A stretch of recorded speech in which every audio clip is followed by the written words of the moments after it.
Lama Kamaka Obatuleni in Port Novo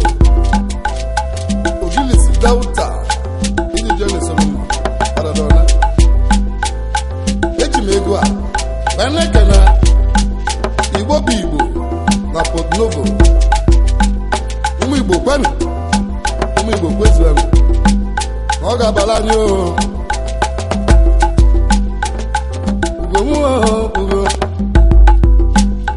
na ugo ana machu ugo mu ga mu acho wa go bia o ugo chi mu ya mu ana machu ugo cholu ugo luta no boda na bo Benin Republic ya bu ni Port Novo o wori ke bia Mbatagude Igbo niile nna ma ijere mba oya nna ugo chalacha ibe nna agba ndị Igbo bụ Igbo na Port Novo ugo chalacha na-echu maka na ugo buzu ha anya na ọ ga-acheke nwa m Igbo n'ọnụ na ọ ya dịlụ n'ụlọ maka na ọ bụ mmadụ bụ na-abịa azụlasụ na ọ bụ mmadụ bụ na-abịa azụlasụ ụmụ Igbo na Port Novo unu ga-achakarịrị mmanwụ eze n'uji ya n'aka ọya dịrị n'ụmanwụ ka ndị ewere ekene ndị nji ka mba onye ya nwoke bịala ụwa n'oji onye ọcha bịala ụwa n'oji Elda n'ịdị mma oke mmanwụ na Port Novo dalụ Elda n'isobiri odogo n'ọhịa niile gị mmanwụ na nwanne m ka m na-akpọ oke mmanwụ na Aguleri Banyo oge ji ka mba na nwanne m Chinemelu ụwa Chinemelu Emeka odogo nweze niile ọbịa enwa Chinemelu oke mmanwụ na Aguleri Banyo ọgwa mmadụ bụ oke nkụ oke itodogwu oke nkụ niile ọbịa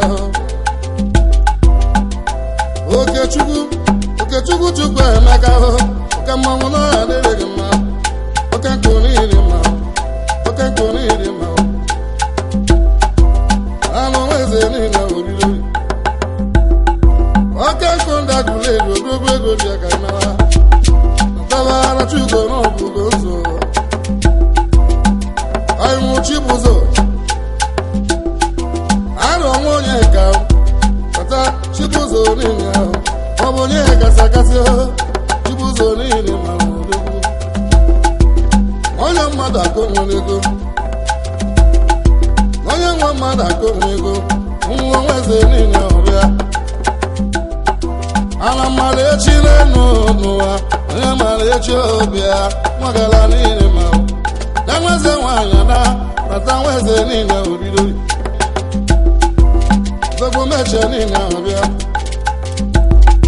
ọbala nwa Fọdile kenere m Innocent Fọdile eselu m Igbo ezulo ire na-akọrọ ebe ọ na-adị Amechi Gizela eselu Egbo eselu na Port Novo nwakpo geselu Junior Amechi nweze niile ahụ gentleman ịma na ọ dịrị isi ọ bụzi ego elileli ọ bụrụ ike kpara akpa enugo eselu Igbo niile ya eselu Port Novo niile eselu ọya ọlọhụ eselu ọnụ ya eselu ọya dịrị gị mma eselu ịdị n'ode enyiwo eselu ọya ọlọhụ eselu Junior na Port Novo odogwu nwanyị Igbo zuru nna nwa anyị gajigo ofe egwu ahụ wee na-ekene Chukwujoke nwanne m odogwu nweze niile ahụ Chijioke Kwalọ enwe melọkụ na mma odogwu Chijioke niile obi adada niile ma obi enwe nne Godwin odogwu ego bịa odike bịa Chukwu emerigo danụ Godwin Odogwu ịma na ofe peka obere nwa niile mma nwatakịrị ego bịa young money onile ori nwa na-ekele na nwanne m kaka nwanne m ọkpata ego ya adịrị gị mma chief consultant oke mmanwụ na ya adịrị gị mma gbagagba entertainment ebe abụ oke ịdachọla anyị ọrụ onye m ojogo oje family oje fresh Odogwu ataba nweze niile ọbịa Odogwu na ya mere oke mmanwụ na mbụ anụ nweze niile ọbịa ya maka nwanne gị oke mmanwụ anyị ji dị ebube ajụ eji ebu ozu na mbụ dibịa polisi m ya na buzo ajụ n'ịma niile ma ajụ na Port Novo Odogwu nwagara niile ya oke ite ọha adịghị gị mmanwụ ajụ onye nwe mmadụ akago nwere ego mmanwụ ga n'izu ide ebube chukwu nwụba obere nwa na ya dị mma Tochukwu dalụ otogodo niile ya bigape Odogwu nnekwu akwụrụ ụgbọ obe ya nnekwu ụgbọ n'ibugo m ya ọha adịghị gị mma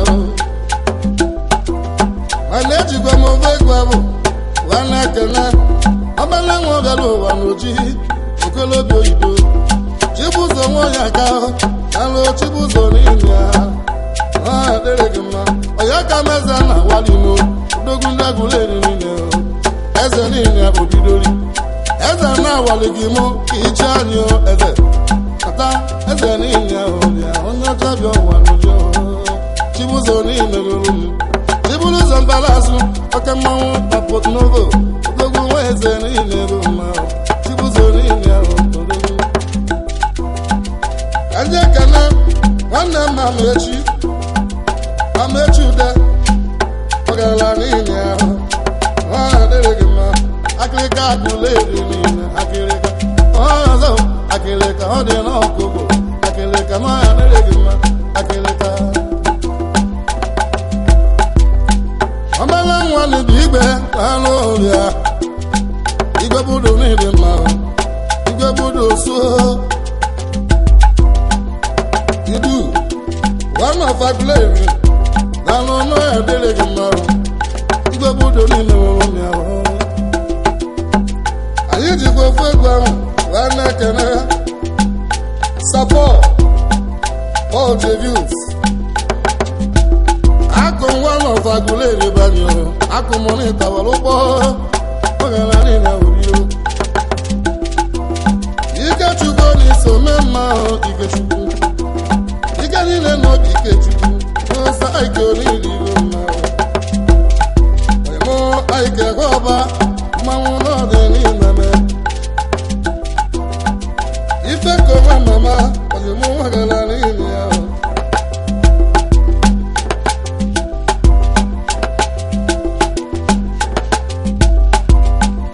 ife ka onye abụ oke mmanwụ na Aguleri banyo Chukwujekwu Chukwuemeka a na-eri akụ ndị Aguleri banyo a na-eri dọla ma a na-eri paụnsụ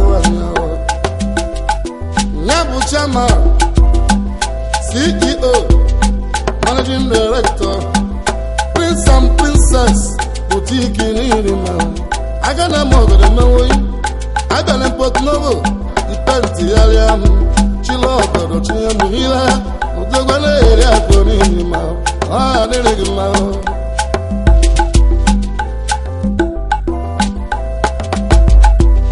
enọ n'ọrụ ego na-ere ochi m ya Chukwujekwu m bịa ama mara niile ma akụwa na Aguleri oke mmanwụ ya adịrị gị mma ya maka Amaechi dike na mere ọgọ niile mma Amaechi n'oge n'ime ahụhụ nwanne ekene ya ndị bụ ike bụ na mụ na nle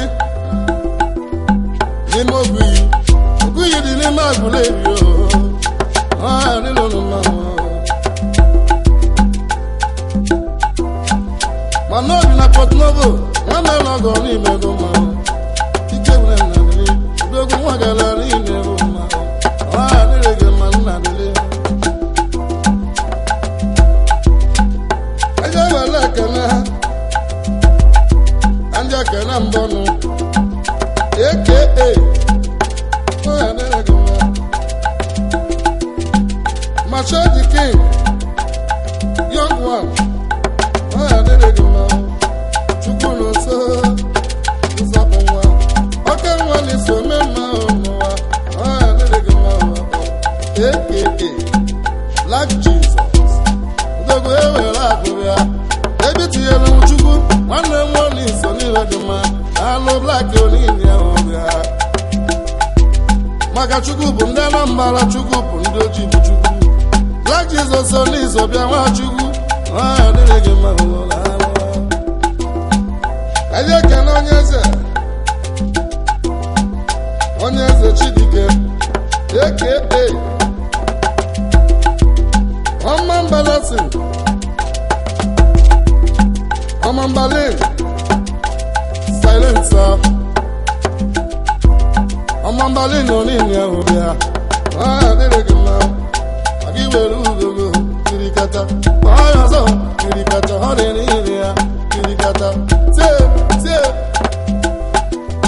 n'elu ego na-elu ọmambala ịhụnanya abịa mgbe Igbo na Port Novo anyị m ekene ezoghị mụ na Igbo dị Abakaliki ya bụ na Ebonyi steeti eji Mbes Global Electronics Nigeria Limited eji Mbes Motors Nigeria Limited